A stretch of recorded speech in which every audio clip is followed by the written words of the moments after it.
I'd be lying. When y'all asked me this week if some weeks are bigger than others, I lied to you. And I told you it was just another opportunity. This thing was, this was really big tonight for us in so many ways. First of all, hope, we obviously we're missing a lot of guys tonight from an injury standpoint, so want them to get healthy. Certainly hope that Will and the rest of their guys that missed tonight as well get healthy also. But just so proud of our team. We told them it was going to take all three phases, and it did. Special teams, defense, offense, and I'm sure y'all heard that locker room in there. That's a joyous locker room, and just so happy for our players and our fans.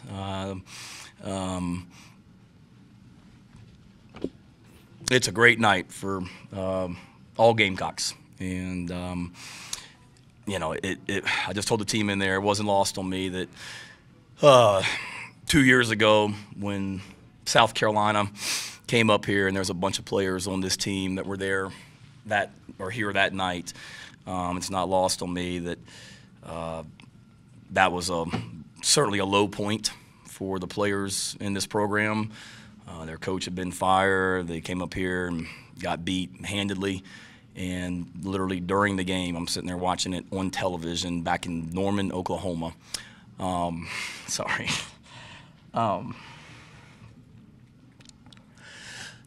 Watching it on TV in Norman, Oklahoma. And during the game is when Coach Tanner and Chance reached out. I'll never forget Coach Tanner calling me and saying, "You ready to do this?" And I told him, "I've been waiting my whole life for you to say that." And the players came in that night and walked back in this same locker room and picked up their phones and saw the news, and probably other than Jaheim I knew in high school because I recruited him. DK I knew because I recruited him. Everybody else probably said, "Who in the heck is Shane Beamer?" And he's our new head coach. And for those guys to go from that point where they were less than 2 years ago to this night up here is pretty special. And we were shorthanded as well. I know they had injuries. So did we, playing without two of our top three safeties tonight as well. But our guys just battled, and Kentucky's a heck of a program, a heck of a team. To come up here on the road and play, find a way to win the football game. And we told them at halftime. It was close at halftime, and told them, this is no disrespect to Kentucky. I told them I didn't think this thing needed to be close in the second half. That if we just play a little bit better on offense and keep it up on defense and special teams, we can take this thing over. We've been in locker rooms before at halftime where it didn't look great, and we are a team that just prides ourselves on continuing to get better as the game goes, and that's certainly what we did tonight. And it's a hell of a win, but we can still play a whole lot better as well. So. Sorry, I know it's like super long opening statement, but pretty special night. So any questions you guys have, fire away. Shane, is this the kind of win that really sets a culture for a program? Yeah, you see my kids in the back with T-shirts and sunglasses. Thank Connor Shaw for that T-shirt. He dropped that off yesterday as well. So thank you, Connor. Appreciate you, brother. No, I think so. To beat a team like this, Justin King was telling me, I think this is the first time we've won 3 straight games in like 5 years or something. Last time I know we haven't won a road game since I've been the head coach. Beating a ranked team on the road, however long ago that was. I know it's been a long time on a lot of these things, but I think so. We continue to get better, and it's not always pretty out there, but certainly to see, I know y'all heard it, but to see the joy in that locker room, and we're not shocked. Like we had but guys, like this was as confident a football team coming in here that we've had in any game that I've coached here at Carolina. We had the best week of practice by far. Our guys expected to win the football game. The first thing I said on Tuesday morning when I walked in that team meeting room is, if you don't expect to win the game and know you're going to win the game, get out right now. Because we didn't need to come in here hoping we were going to play well and all that stuff. We needed to know we were going to win the football game, and it was going to take a heck of an effort to do it, and we did that. But we Tuesday, we tracked GPS numbers and all that stuff from practice, and what we did in practice on Tuesday, the GPS numbers were literally like through the roof. It was the hardest our players had worked in a practice all year. They screwed up because they now showed me that they've been holding back a little bit, I guess. So I know what they can do. But it's been we talked about our maturity showing up on this trip and all week, and I feel like it did. How about the difference in Rattler second half versus first half? He just seemed really. Yeah, he was a little off.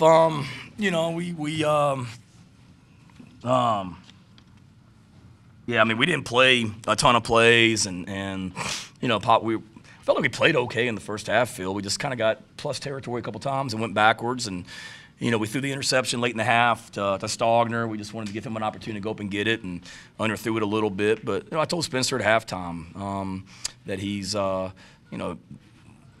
been in environments like this, and I told everybody on offense we all just need to play better around him, and he's going to make some plays in the second half to go win it. And I told Cole Kubelik in that post-game interview as well, it's not lost on me either that Oklahoma played Texas today out in Dallas. And that was the game last year that Spencer got benched in and lost his starting quarterback job.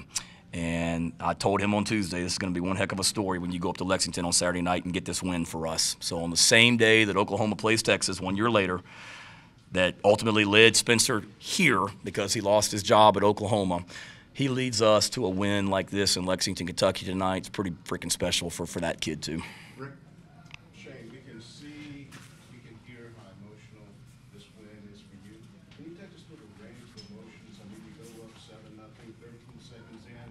It seems like you're getting some breaks. They missed the field goal, you blocked the punt, and it's 7-7 at the half. What was that like for you, and also just on the sideline? Yeah, we talked about we needed to show our poise and confidence throughout, Rick, and that they're gonna make some plays. Winning in the SEC is hard, and that's a good football team. There's no question about it. And had the return of leading rusher in the SEC, and I know they're missing their quarterback, but we won 7 games last year with 4 different starting quarterbacks. So I feel Coach Stoops' pain, and they're good enough around him because of their culture to play really well, and they did that tonight in so many ways, and we needed to go take it from them. And certainly didn't feel like we played great in the first half. After blocking the punt, not getting any points out of that was not good because I think that's when we had the sack right after the block punt and Spencer fumbled. But, I mean, we came in here at halftime, and that's why I told the team that I didn't feel like it needed to be necessarily super close in the second half. And again, that's no disrespect to Kentucky. I just felt like we hadn't played our best on offense, and I felt like our defense certainly was controlling the game. I think Rodriguez had close to 100 yards at halftime, if I'm not mistaken. But the defense came out there in the second half and did a great job, and we just kind of kept getting better. And look, y'all have covered us all year. It's not always pretty, and it's ugly at times. And there was times in the first half that it was ugly, but it wasn't like we were just getting our butts kicked. I felt like offensively we just weren't finishing drives, but there was confidence at halftime, and we pride ourselves on being a second half team, and we needed to show that tonight, and I feel like we did. I guess Shane, that seemed like the dagger was that Jalen Brooks reverse touchdown there. Yeah. Whose call was that? How often do y'all rep that? How nice is it to see you guys execute something like that? Yeah, pretty good. That's a heck of a call by Sat on that one. He and Clayton and Pete, I mean, the 3 of those guys, they did an awesome job getting their units ready this week. But it's something we've had in, and we had it called. We called a timeout right before that, and just kind of held. Our personnel groupings were a little bit screwed up, and we were just late getting out there, and I didn't feel great about it running it because we were kind of rushing to get it off before the play clock. Called timeout, and then stayed with it. We felt like we needed to be able to do some different things. I mean, we ran the ball tonight, decent, and ran essentially the same couple running plays like we have been, but we needed something off of that as well. And on one of those plays, felt like it had a chance to, because on one of those plays, we had an outside zone called, and their defensive end ran down Marshawn from the backside. So if a guy's doing that, you think the reverse has got a chance to be successful. But that took some you-know-whats in that situation, and he asked me if I was good with it, and I said yeah, and that was a heck of a play. Shane, you've obviously had some big wins at South Carolina, these Florida game, the Auburn game, the UNC games. What's different about this one? Why does this feel so special? What is it about this one, or why is it different? Yeah, an SEC road game. Winning in this league is hard, and especially on the road. And a team like Kentucky, who's nationally ranked, who was coming off a tough loss last week, we knew that there's a bunch of competitors on that team, and that's a team that has won a lot of football games, and a coach that's the all-time winningest coach here. So to be able to come in here and beat a program like that on the road, minus Christian Beal-Smith and minus Devontae Reed and minus R.J. Roderick, and and Trey Jones and whoever else, I can't keep up with it at this point, that didn't make the trip for us. Certainly was really, really big, and especially going into an off week, as well, that we can we got a lot to get better at, but we can certainly enjoy this one a little bit longer too. What's the update on any of those injured guys? I think they'll be okay. RJ hurt his hip against South Carolina State. Practiced some this week, but just got to the end of the week and didn't feel like he was good enough.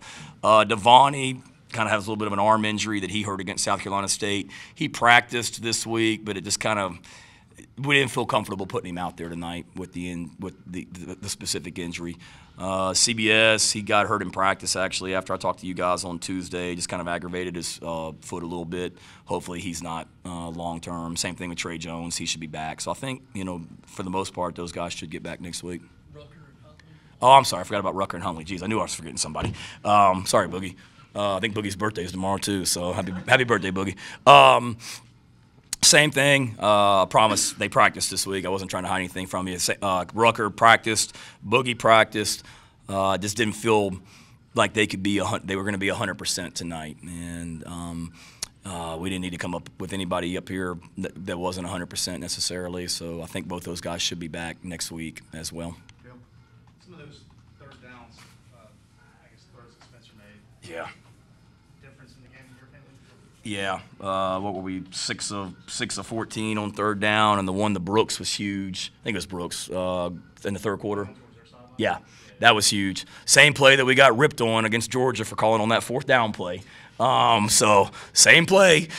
We threw it on time, and he ran forever, which we were hoping he was going to do when we called it against Georgia on that fourth down play. But no, that was huge. I thought Spencer really – Phil asked a question. I mean, I thought he did a great job in the second half of just kind of improvising when things weren't there and hanging in the pocket a little bit more. But that was really a huge play, and a couple times when he was able, they had it covered, and he was just able to dump it down to the back as well. Coming into the game for us, we knew we needed to be better on third down, and defensively we needed to get off the field on third down, and defensively we did a really good job of that tonight also. So sorry. Oh, you're good.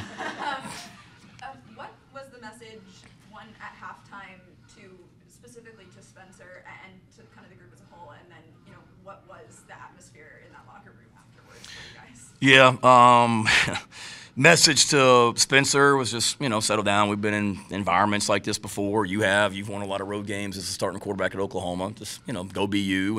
And I told the players, told them all week, and I told them at halftime, like, our leaders need to lead in the second half. Our best players, we need you to make plays in the second half. And those guys did. And what was the second part? I'm sorry, Emily. After the game.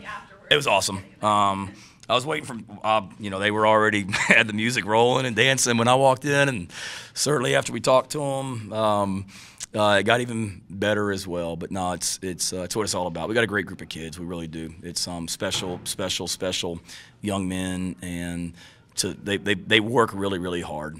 And to see them be able to be rewarded for how hard they work and to come and win a game like this on the road in the SEC, I'm so happy for them. I really am. I mean, they do everything that we ask. They work their butts off, and just really, really proud of them and really, really happy for them.